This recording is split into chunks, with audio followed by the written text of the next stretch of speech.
Hey, what's up guys? It's Clever Techie. In this video I want to show you how to use AutoHotkey program to increase our speed and productivity while using Windows. Here's what we're gonna do.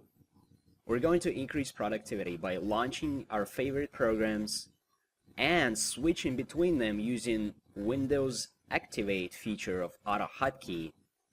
And we're also going to review most useful and common Windows and browsers hotkeys and use that in combination with AutoHotkey's custom hotkeys for maximum productivity.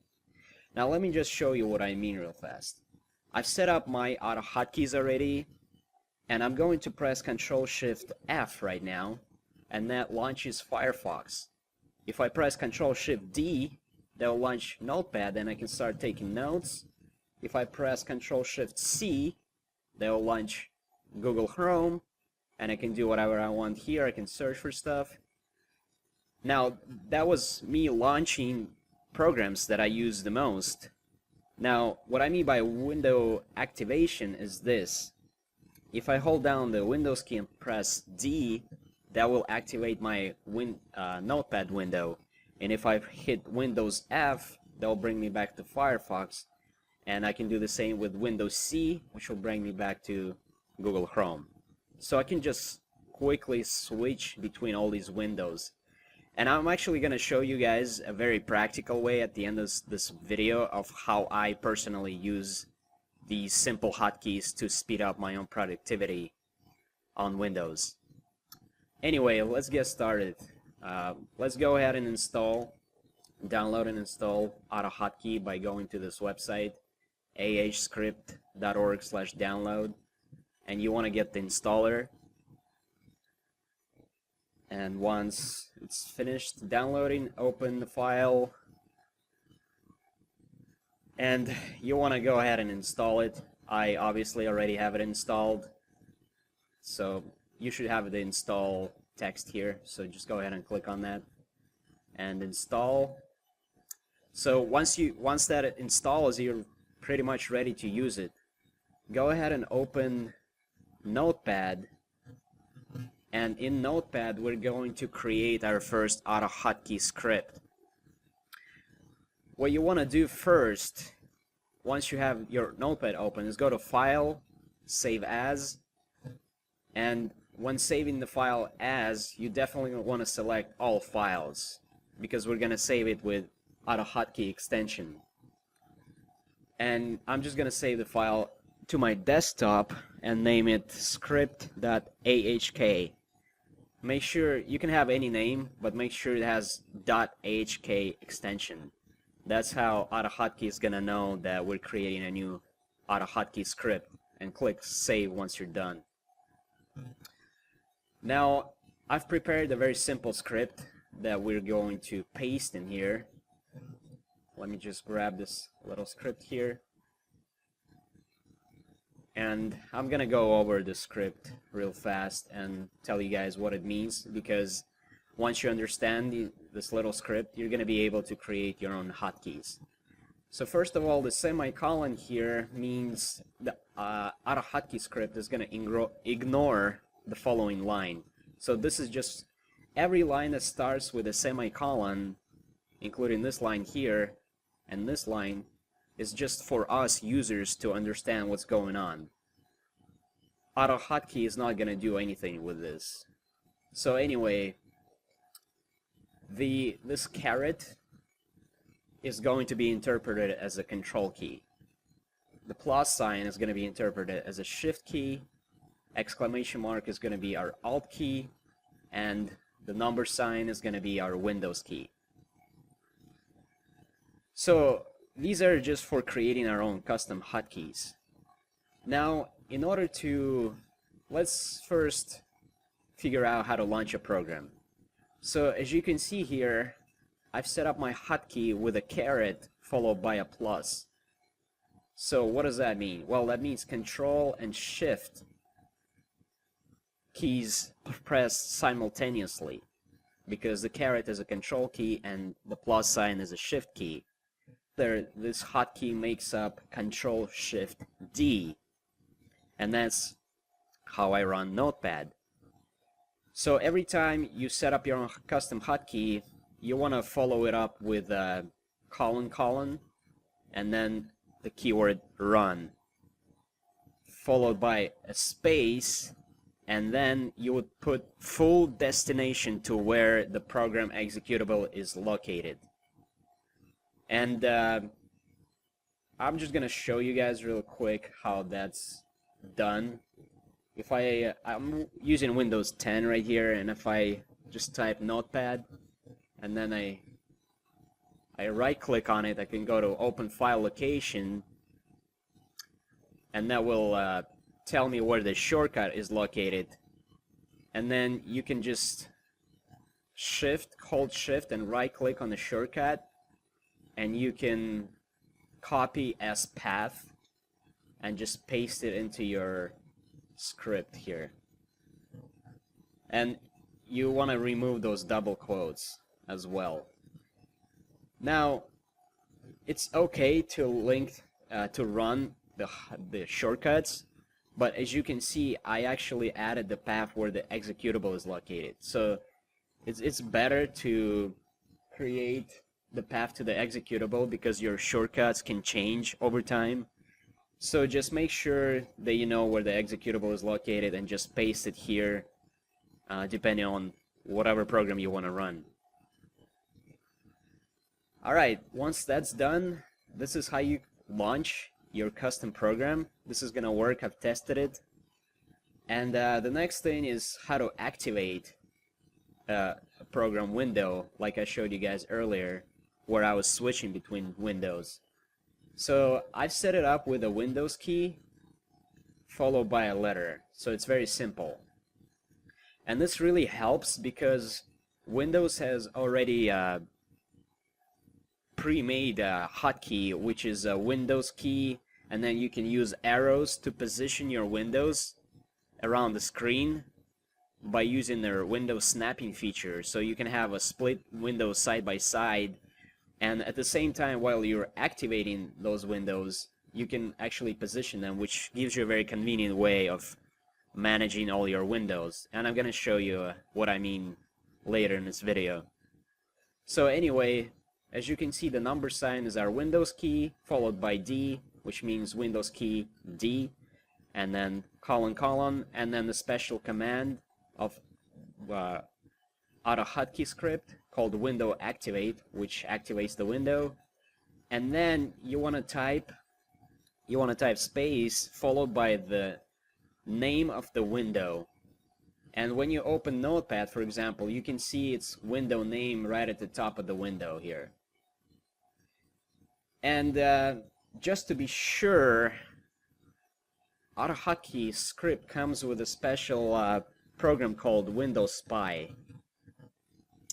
If you open up Windows Spy, which is a program that comes with installing, when you install AutoHotkey, you can see here it's got a window title.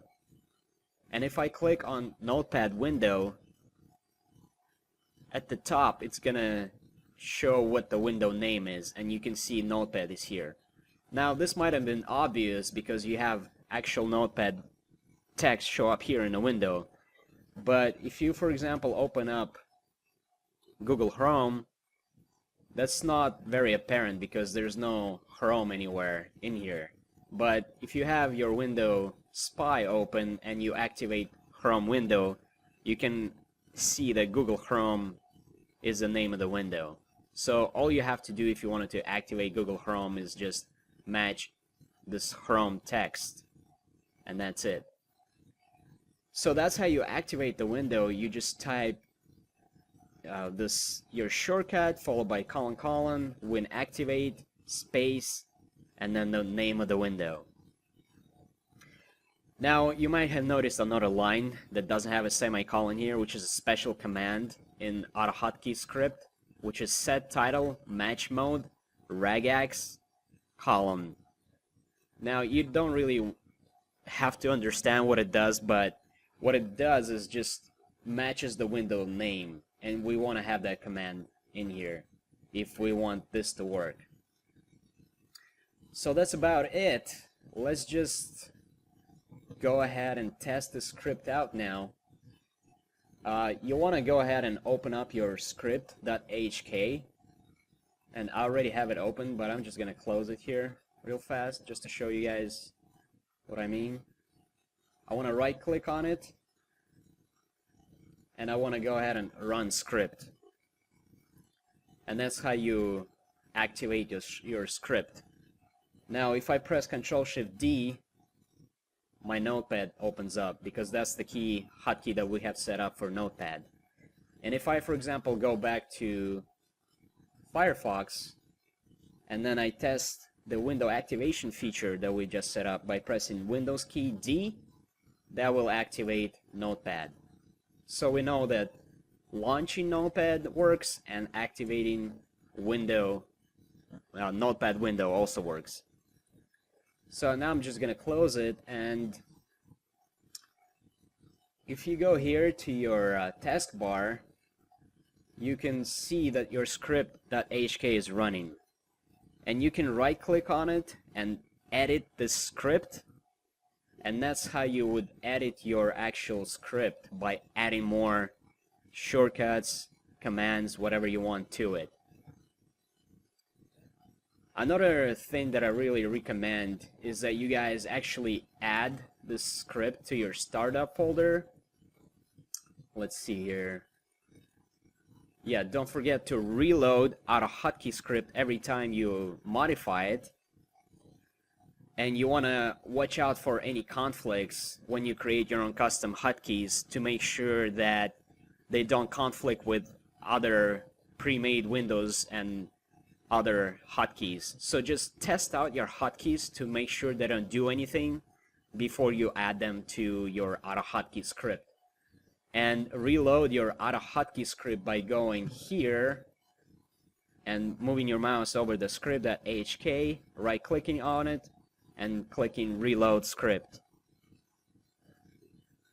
Okay, so let's go ahead and put our script.hk into the Windows startup folder.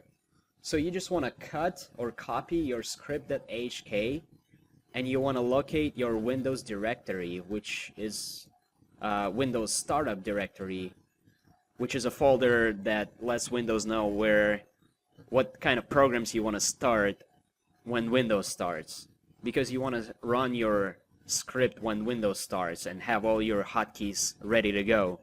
So this is the directory. See users, your username, app data, roaming, Microsoft, Windows, start menu, programs, startup.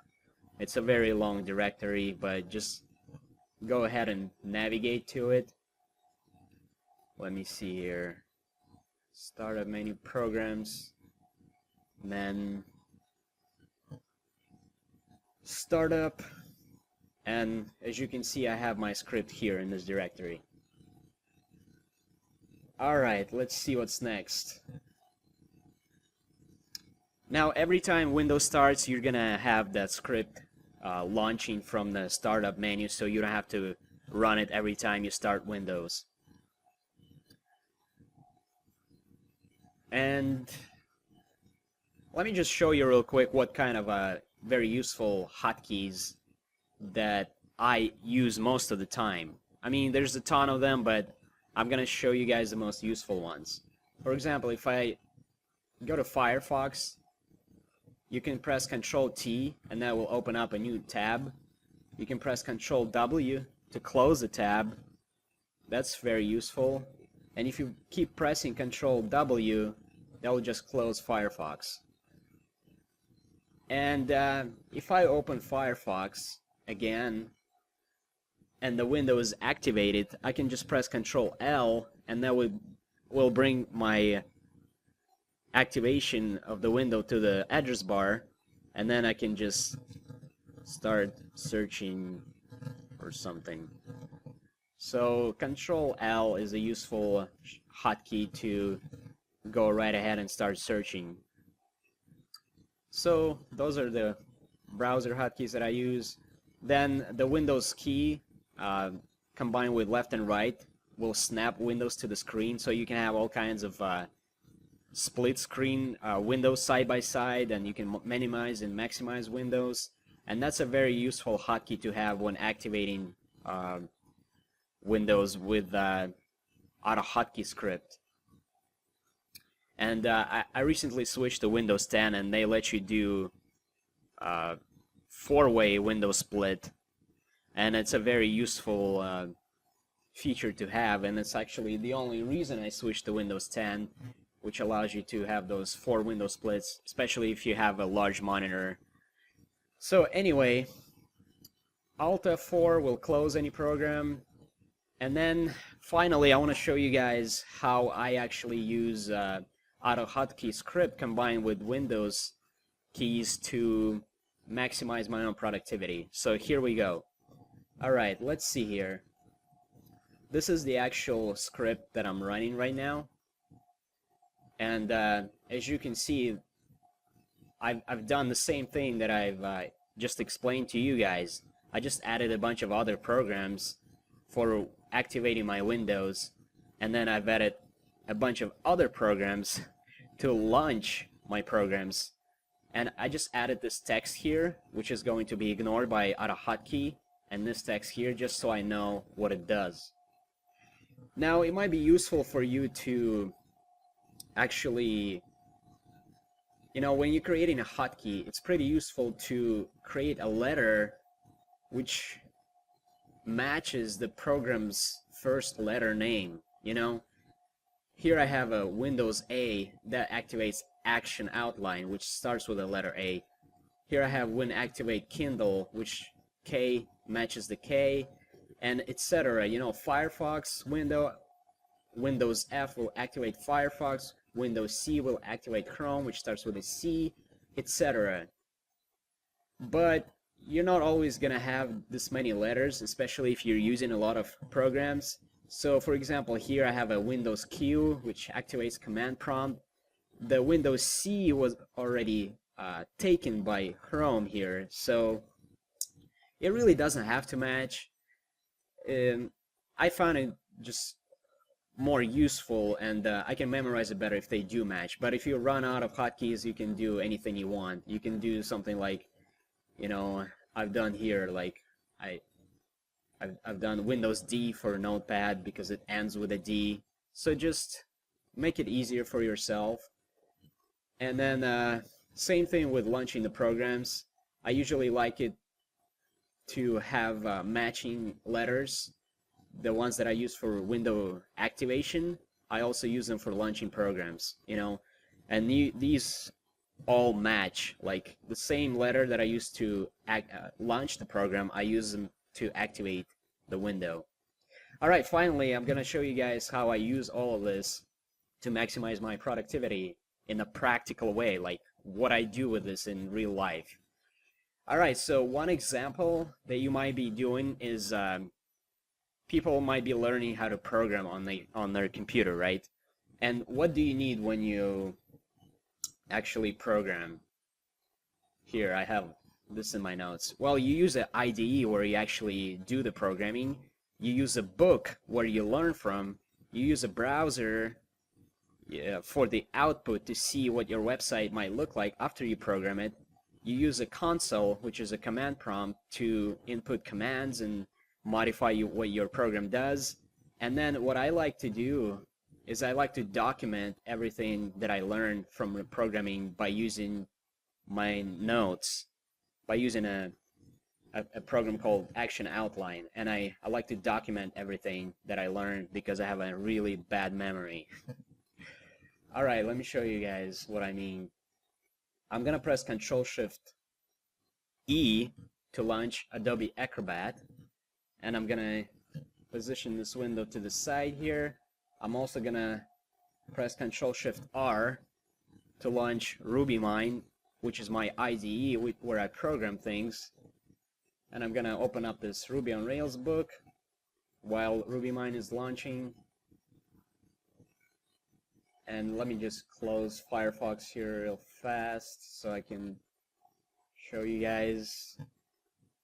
I'm gonna close all this stuff too. Okay.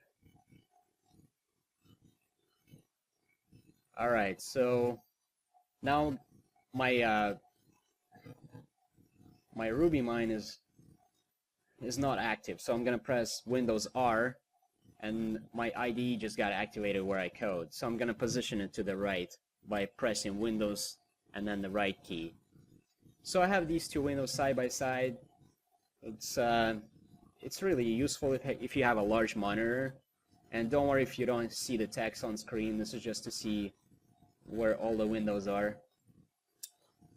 Okay, so I can be reading this book here and do my programming here. And what I also mentioned is I'm gonna hit Control-Shift-Q to launch the command prompt, and I'm gonna navigate to my program directory, which is a sample app. And this is just to show you guys how I can arrange the windows. You don't have to be a programmer, and you don't have to understand any of this code, obviously. So now I have my IDE at the top, I have my command prompt here at the bottom, and it's very nicely aligned. I can also Control-Shift-F, hit Control-Shift-F, open up Firefox, and now what I'm gonna do is I'm gonna position this window here at the bottom, and this window. So here I have a four-way split, which I was talking about, Windows 10. Alright, now I'm gonna launch the app by going back to the command prompt. And as you can see, I can actually switch between all these windows. I don't know if you can tell or not, but I'm actually switching between them. Right now I have my Firefox window activated, and right now I press Windows E and I have my PDF book activated.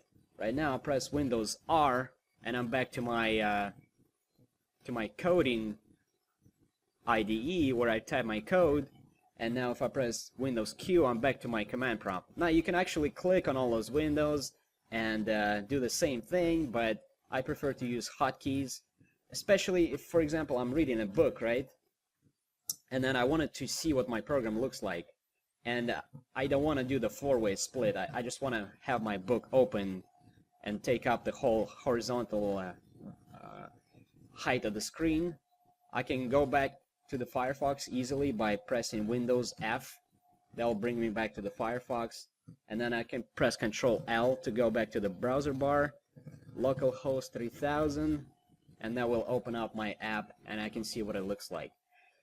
So this just gives me a lot of flexibility between switching through the windows, opening up my favorite programs. You know, when I'm learning, I told you guys that I like to take notes. Well, I just press Control-Shift-A and I opened up Action Outline, and I have my Ruby on Rails notes here, which I can just go over here, and you can see I have all of my Ruby on Rails notes, and I have them nicely organized here. So I can also just press Control-Shift-A to open up Action Outline wherever I need to take notes as I'm learning from the book, and as I'm typing these commands. I can just do all of this very easily without the hassle of like going and trying to find where the window is and all of that stuff. I can open up the notepad and just switch between all those windows very quickly, leading to a very productive way of learning how to program. And these are all the other applications that I use, and you guys can go ahead and just feel free to add your own. Lastly, I just want to show you here. Let's see, where did I put it? Let's go back here. Just again, what the hotkey means. You know, you can set up your own hotkeys with Control-Shift-Alt and Windows key, and there's plenty of documentation about about AutoHotkey scripts, so just feel free to use Google if you want to do something advanced. But that was it for this video, and I hope you guys found it useful, and I really hope it will increase your productivity and speed up the way you use Windows.